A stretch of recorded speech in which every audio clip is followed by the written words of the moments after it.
Uncle and Nick. About this book, I read the dictionary. I thought it was a poem about everything. Stephen Wright.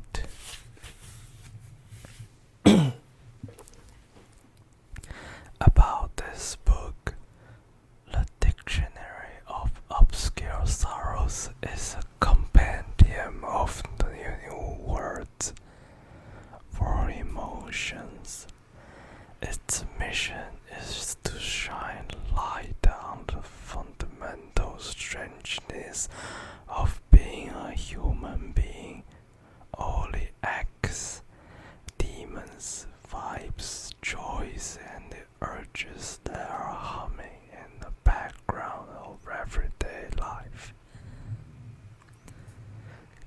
Canopsia, the atmosphere of a place that is usually bustling with people, but is now abandoned and quiet. Devu, the awareness that this moment will become a memory. Notice tolerance, the feeling that the plot of your life doesn't make sense to you anymore. Annulment, the bittersweetness of having arrived here in the future. Seeing how things turned out, but unable to tell your past self. Onism, the frustration of being stuck in just one body that inhabits only one place at a time. Sunder, the realization that each random passerby is the main character of their own story, in which you are just an extra in the background.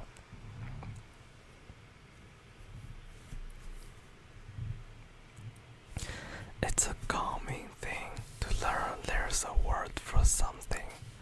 I don't know why I'm talking so slowly. Let me know if you like this or if you want me to talk more faster. I guess I'll try to talk faster. It's a common thing to learn there's a word for something you failed all your life but didn't know was shared by someone else. It's even utterly empowering to be reminded that you're not alone. You're not crazy. You're just an ordinary human being trying to make your way through a bizarre set of circumstances. I flubbed a bunch of words there.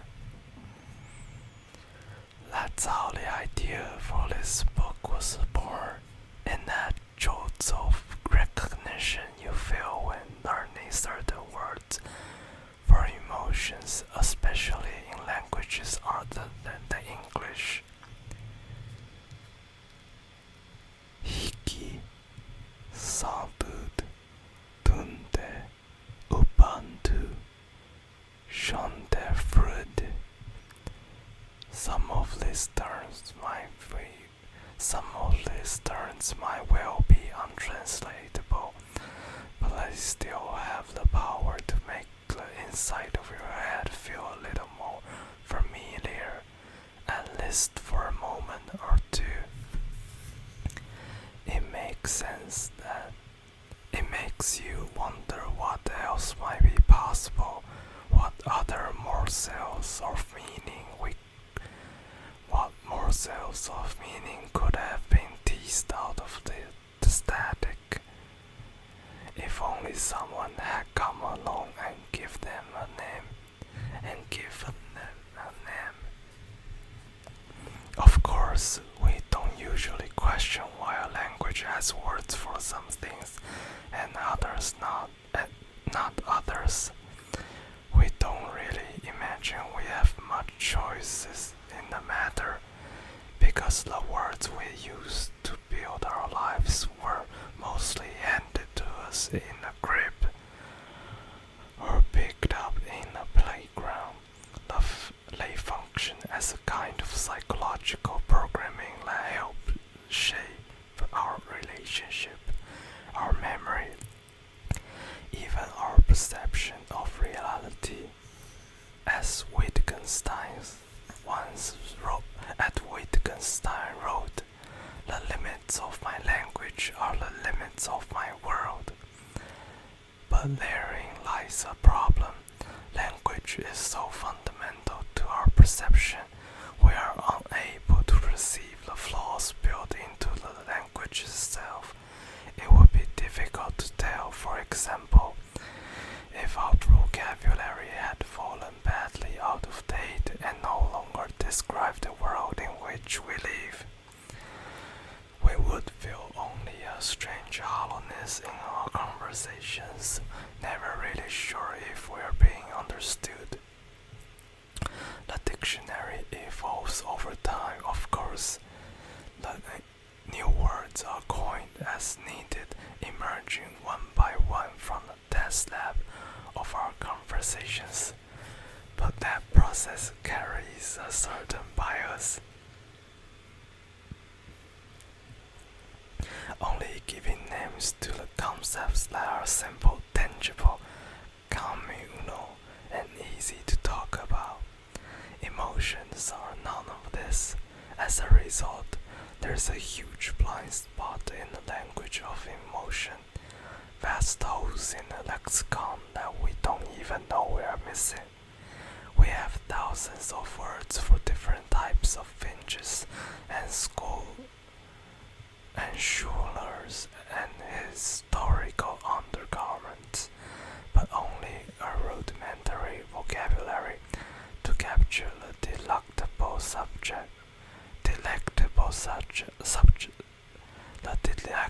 subtleties of the human experience. Words will never do us justice, but we have to try anyway. Luckily, the palette of languages is infinitely expandable. If we wanted to, we could build a new linguistic framework to fill in the gaps, this time rooted in our common humanity, our shared vulnerability, and our complexity as individuals, a perspective that simply wasn't there when most of our dictionaries were written. We could catalog even the faintest quirks of the human condition, even things that were only ever felt by one person. Thought it is the working hypothesis of this book. Though it is the working hypothesis of this book that none of us is truly alone in how we feel. In language, all things are possible, which means that no emotion is untranslatable, no sorrow is too obscure to define. We just have to do it. This is not a book about sadness, at least, not in the modern sense of the word. The word sadness originally meant fullness, from the same Latin root satis, that also gave us sated and satisfaction. Not so long ago, to be sad meant you were filled to the brim with some intensity of experience. It wasn't just a malfunction in the joy machine, it was a state of awareness, setting the focus to infinity and taking it all in, joy and grief all at once. When we speak of sadness these days, most of the times what we really mean is despair, which is literally defined as the absence of hope. But true sadness is actually the opposite, an exuberant upwelling that reminds you how fleeting and mysterious and open-ended life can be. That's why you'll find traces of the blues all over this book. But you find yourself feeling strangely joyful at the end of it. And if you are lucky enough to feel sad, well, savor it while it lasts. If only because it means that you will care about something in this world enough to let it in under your skin. This is a dictionary, a poem about everything. It's divided into 6 chapters, with definitions grouped according to theme: the outer world, the inner self, the people you know, the people you don't, the passage of time, and the search for meaning. The definitions are arranged in no particular order, which seem fairly true to life, given the way emotions tend to drift through your mind like weather. All words in this dictionary are new. Some were rescued from the trash heap and redefined, others invented from whole cloth. But most were stitched together from fragments of 100 different languages, both living and the dead. These words were not necessarily intended to be used in conversation, but to exist for their own sake, to give someone semblance of order to the wilderness inside your head, so you can settle it in yourself on your own terms, without feeling too lost, save in the knowledge that we're all lost. So that was the foreword of the book, and next time I guess we'll read the first part. I guess we'll read some parts of the. I guess we can read one entry of the first part, between living and dreaming, seeing the world as it is, and the world as it could be. The bright side of the planets move towards darkness, and the cities are falling asleep, each in its hour. And for me, now as then, it is too much. There is too much world.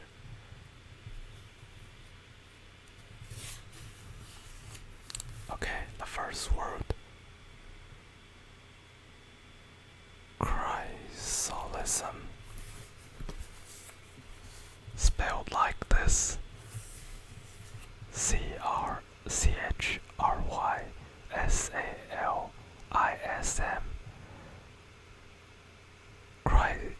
Chrysalism. Chrysalism. Chrysalism. Chrysalism. Now, the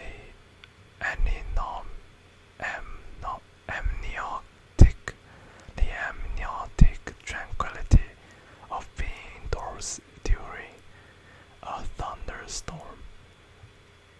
I don't know what amniotic means. I don't know the definition of this word. Let me look it up.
sense because amnion is the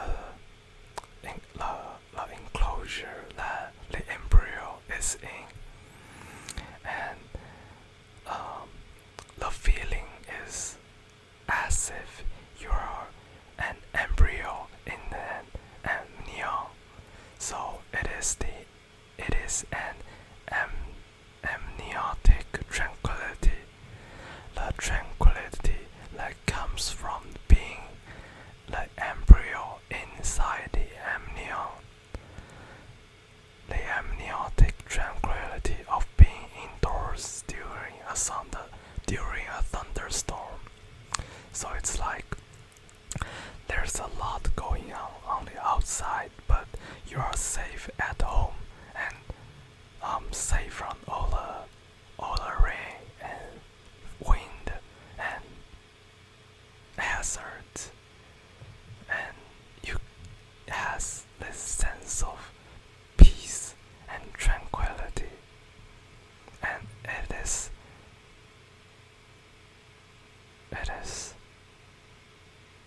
amniotic, yes. So this feeling, this tranquility is called chrysalism. It comes from Latin chrysalis, the pupa of a butterfly, pronounced chrysalism. Chrysalism. Also, they it provides pronunciation in the etymology part of the book.